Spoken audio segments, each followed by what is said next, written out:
ଆପଣ ସମସ୍ତଙ୍କୁ ମୁଁ ଗୋଟେ ବ୍ଲଗ୍ ସ୍ୱାଗତ। ତ ଆଜି ମାଆ କରିବାକୁ ଯାଉଛନ୍ତି ପୋଡ଼ ପିଠା, ଯେଉଁଟାକି ଆମେ କଡ଼ା ପିଠା ମଧ୍ୟ ବି କହୁ। ତ ତା ଲାଗି ମୁଁ ନଡ଼ିଆ କାଟିଦେଲି, କାଜୁକୁ ଟିକେ ଭଲ ଭାବରେ ସେ ମେସିନ୍ରେ ପିସ୍ କରିଦେଲି, ଦେନ୍ ହାତରେ ଟିକେ ଦରଦଡ଼ିଆ ପିସ୍ କରିଦେଲି।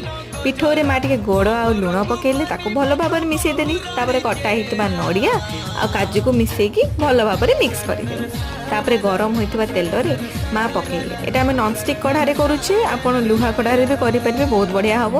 ତ ତେଲ କ୍ୱାଣ୍ଟିଟି ଏଠି ଟିକେ ବେଶୀ ଥିଲା, ଦେଖନ୍ତୁ କେତେ ସୁନ୍ଦର ଗୋଲ ହେଇକି ଉଠିଛି। ଦେନ୍ ସେକେଣ୍ଡ ଫେଜ୍ ମାଆ ପକାଇଲେ, ଆଉ ଏଟା ବି କେତେ ସୁନ୍ଦର ଫ୍ଲିପ୍ କରିଦେଲେ।